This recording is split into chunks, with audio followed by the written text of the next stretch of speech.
जरा सोचो, अगर तुमसे कहा जाए कि एफिल टावर, इंसानी दिमाग का ये अद्भुत नमूना, किसी पुराने फर्नीचर की तरह नीलाम किया जा रहा है, सुनने में ही कितना अजीब लगता है ना।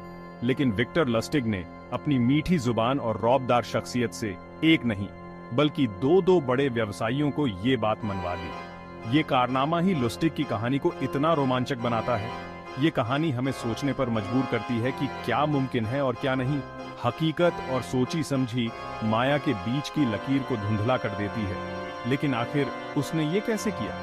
ऐसी कौन सी मायाजाल बुनी होगी उसने इतना बड़ा धोखा देने के लिए? इसका जवाब लस्टिग की ज्यादातर बातों की तरह इंसानी मन को समझने में छुपा है। वह जानता था कि लालच बुद्धिमान से बुद्धिमान व्यक्ति को भी अंधा बना सकता है, कि अमीर बनने का सपना उन्हें सबसे बड़ी गलती भी नजर नहीं आने देता, और लस्टिग ने इस ज्ञान का इस्तेमाल बड़ी ही चालाकी से किया। विक्टर लस्टिग, जो आगे चलकर आईफिल टावर बेचने वाला शख्स बना, उसकी जिंदगी का सफर गरीबी और चालाकी से भरा था।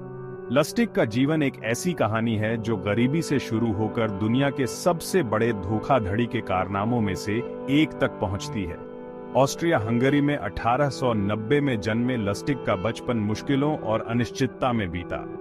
एक छोटे से गांव में पले बढ़े, उसने बचपन में ही गरीबी और संघर्ष का सामना किया। लेकिन इन कठिनाइयों ने उसके भीतर एक अदम्य साहस और चतुराई को जन्म दिया। लेकिन बचपन से ही वो तेज दिमाग और मीठा बोलने वाला था। यही दो खूबियां उसकी जिंदगी में आगे चलकर उसकी पहचान बनी। लस्टिग ने अपनी बुद्धिमत्ता और आकर्षक व्यक्तित्व का उपयोग करके लोगों को प्रभावित करना सीखा। वह अपने दोस्तों और परिवार के बीच एक छोटे से हीरो के रूप में जाना जाता था। अपनी गरीबी से उबरने के लिए लस्टिग ने छोटे मोटे धोखेबाजी और ठगी का रास्ता अपनाया। उसने जल्दी ही समझ लिया कि उसकी चतुराई और बोलने की कला उसे एक सफल ठग बना सकती है। उसने छोटे मोटे धोखाधड़ी के खेलों से शुरुआत की, जैसे कि ताश के पत्तों से जादू दिखाना और लोगों को बेवकूफ बनाना। उसने अपना हुनर बड़े बड़े जहाजों पर सफर करने वाले अमीर लोगों को अपना शिकार बनाकर किया। ताश के पत्तों से जादू और भरोसे में लेकर ठगने के खेल खेलकर लस्टिग ने अपनी कला को और भी निखारा और अमीर यात्रियों को अपने जाल में फंसाने के लिए बड़े जहाजों पर सफर करना शुरू किया। वह ताश के पत्तों से जादू दिखाकर और लोगों का विश्वास जीतकर उन्हें ठगता था। लेकिन लस्टिग को इन छोटी मोटी चोरियों से संतोष नहीं था। उसे तो कोई बड़ा कांड करना था, ऐसा कांड जो इतिहास के पन्नों में उसका नाम अमर कर दे। लस्टिग को हमेशा से ही बड़े सपने देखने की आदत थी। वह जानता था कि उसे कुछ ऐसा करना है जो उसे हमेशा के लिए यादगार बना दे।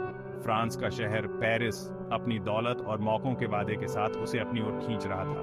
पेरिस, जो उस समय दुनिया के सबसे धनी और आकर्षक शहरों में से एक था, लस्टिग के लिए एक आदर्श स्थान था।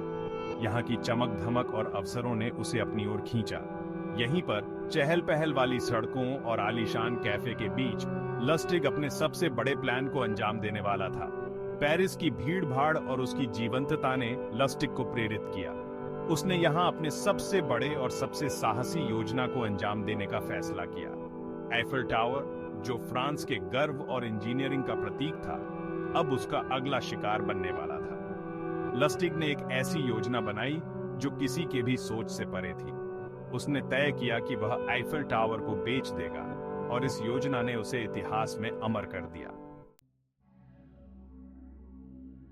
चौथा भाग, धोखेबाजी की कला। यह कहानी है एक ऐसे व्यक्ति की जिसने अपनी चतुराई और चालाकी से दुनिया को चौंका दिया। लस्टिग की चतुराई सिर्फ झूठ बोलने में ही नहीं थी, बल्कि हर छोटी से छोटी बात पर ध्यान देने में भी थी। वह हर कदम को सोच समझकर उठाता था ताकि उसकी योजना में कोई कमी न रह जाए। वह जानता था कि खुद को शक्तिशाली दिखाना कितना जरूरी है, और इसी कारण उसने अपने व्यक्तित्व को इस तरह से ढाला कि लोग उसकी बातों पर विश्वास करने लगे। खुद को अमीरी और रसूख से घेरना कितना जरूरी है। लस्टिग ने अपने चारों ओर एक ऐसा माहौल बनाया जिससे लोग उसकी अमीरी और ताकत से प्रभावित हो जाएं।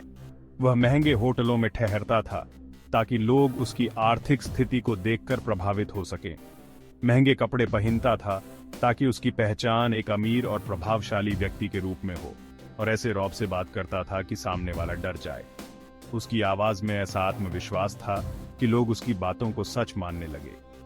आईफिल टावर के लिए उसने खुद को एक बड़े सरकारी अधिकारी के रूप में पेश किया ताकि लोग उसकी बातों पर बिना शक किए विश्वास कर लें।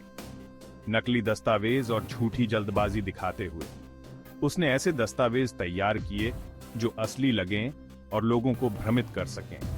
उसने लोहे का कबाड़ खरीदने वालों को अपना निशाना बनाया क्योंकि वह जानता था कि ये लोग जल्दी पैसे कमाने के लालच में फंस सकते हैं। उन्हें टावर का लोहा सस्ते में खरीदने का एक गुप्त मौका देने का लालच दिया। उसने उन्हें विश्वास दिलाया कि यह एक सुनहरा मौका है जिसे वे खो नहीं सकते। उसने उनके लालच को भड़काया ताकि वे बिना सोचे समझे उसकी बातों में आ जाएं। सरकारी रहस्यों और टावर को जल्द ही गिराने की बातें की।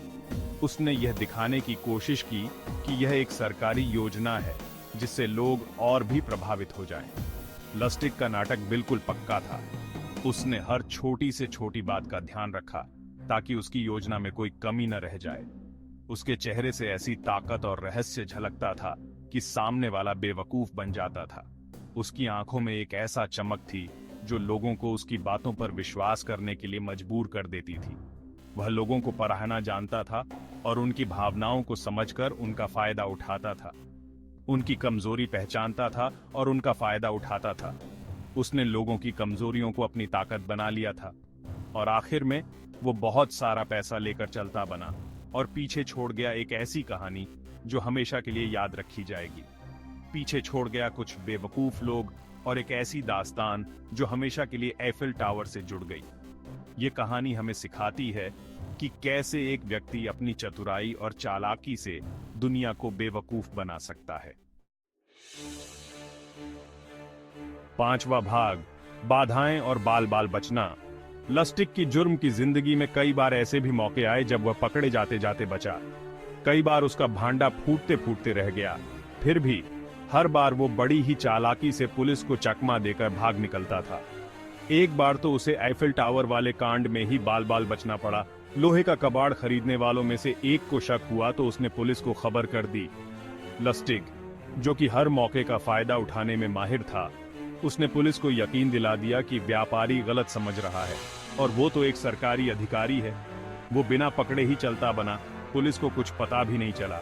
लेकिन इन बातों से लस्टिक पर कोई असर नहीं पड़ता था, बल्कि उसका हौसला और बढ़ता जाता था। उसे अपनी ताकत पर और भरोसा होता जाता था। वह और भी बड़े बड़े और चालाकी भरे कांड करता रहा। हर कामयाबी के साथ उसकी एक शानदार ठग के रूप में पहचान बनती गई।